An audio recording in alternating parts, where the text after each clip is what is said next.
Hi guys! Welcome back to my channel. So today I'm going to share with you guys my own way to cook calamaris curry na talagang magugustuhan ninyo. I'm sure and I bet you in this na talagang magugustuhan nyo guys as a snacks and also a dish. Meron ka ng snacks, meron ka pang dish. But before that, this is our verse for today. It's found on John 6:35. Kung bago ka lang sa channel ko, please subscribe.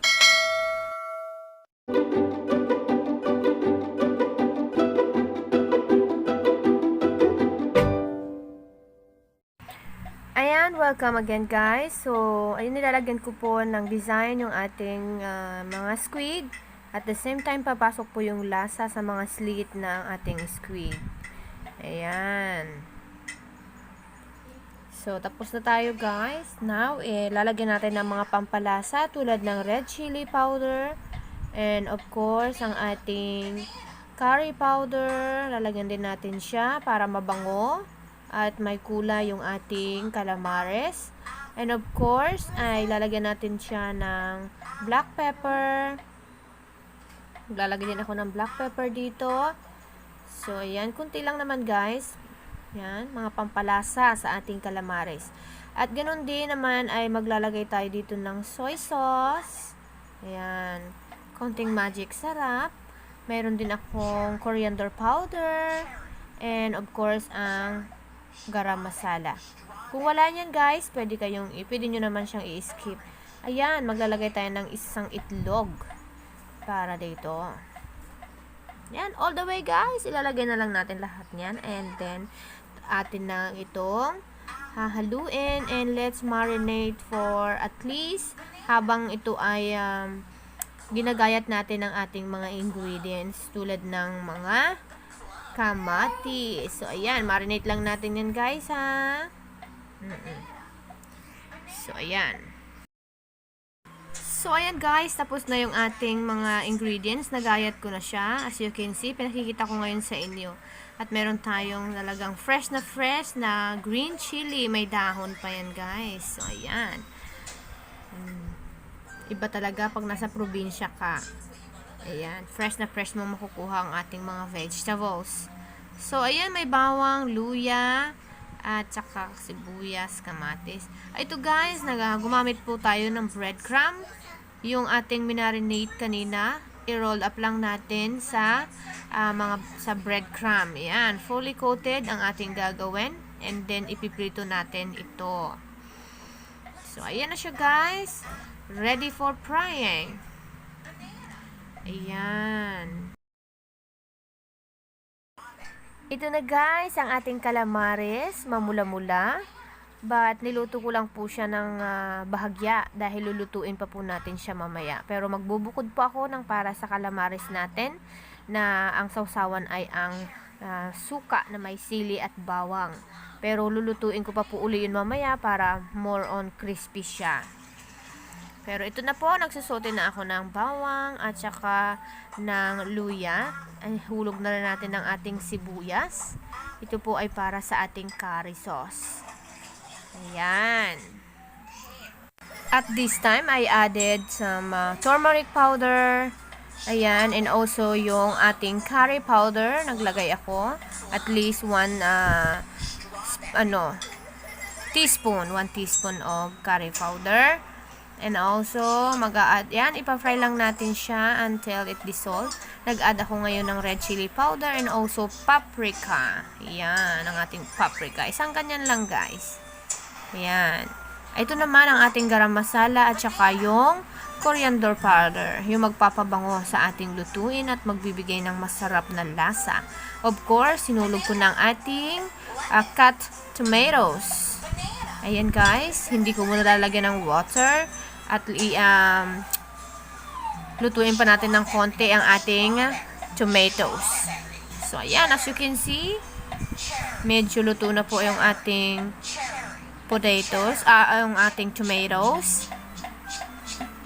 Ayan. Kung nakikita nyo, lumalabas na yung oil. So, nagsiseparate na yung oil sa ating mga masalas. Ayan. So, pwede na pong ilagay ang ating Nestle cream na talagang magbibigay ng aroma sa ating curry. Magbibigay ng magandang consistency. Ayan. As you can see, yung consistency niya ngayon ay malapot. Mag-a-add po tayo dito ng water. Gamit ang ating yung Nestle cream pack. Yan, isang ganun po ang ilagay nating water. So, ayan guys. Mamaya magkukulay red na ito. Pagka kumulo ng kumulo. So, yan. Mag-a-add tayo ng kunting water. And tatakpan lang natin ito. Hayaan natin munang kumulo. So, as you can see guys, nag-iba na yung kulay ng ating gravy. Nag-add ako ulit ng half of water dyan sa pack ng panaglagyan ng Nestle cream.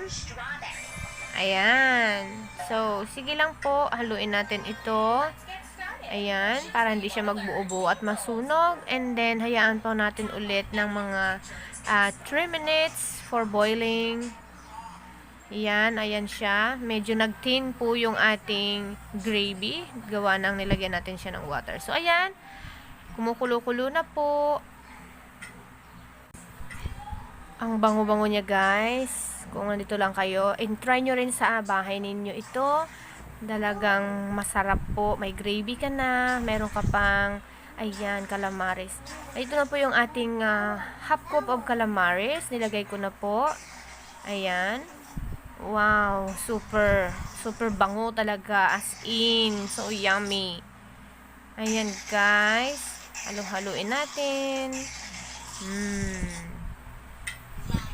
So, hayaan natin kumulo pa ng 2 minutes.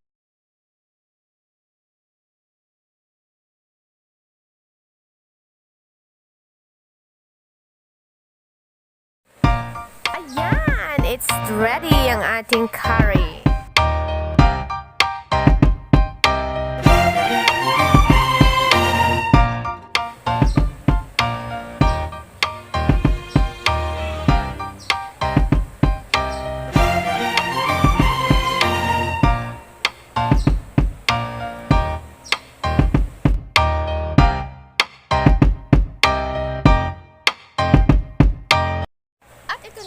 Titikman na po namin ang aming calamaris first.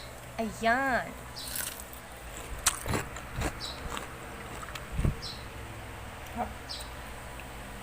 Hap. Mukha ko. Hap. Wow.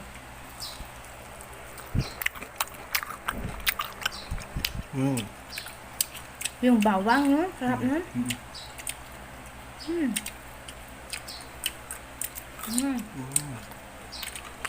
Calamaris.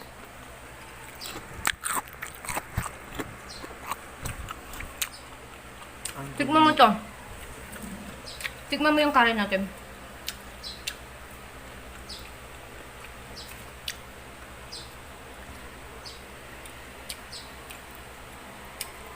Doon sa menu.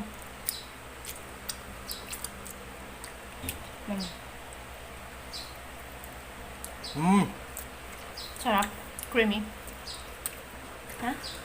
Very well cooked. Very soft and tender. Tingi.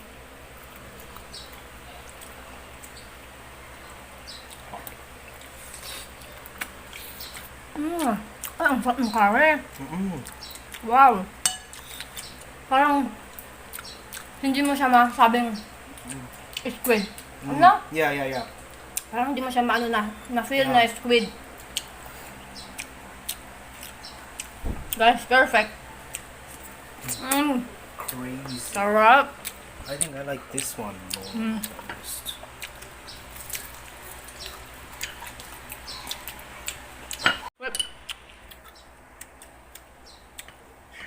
I like the sauce. Not sauce, vinegar.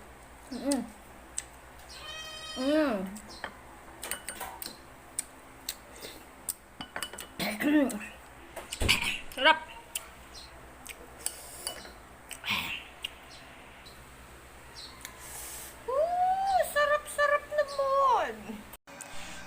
guys, if tatanungin ninyo ako kung saan sa dalawa ang pinaka nagustuhan ko, guys, highly recommend ko sa inyo talaga na gawin ninyong pareho dahil pareho ko po silang nagustuhan and I enjoy it too much this recipe. So try it na guys and hope you guys like it and also a thumbs up na ninyo yan. Bigyan me a like and comment down below.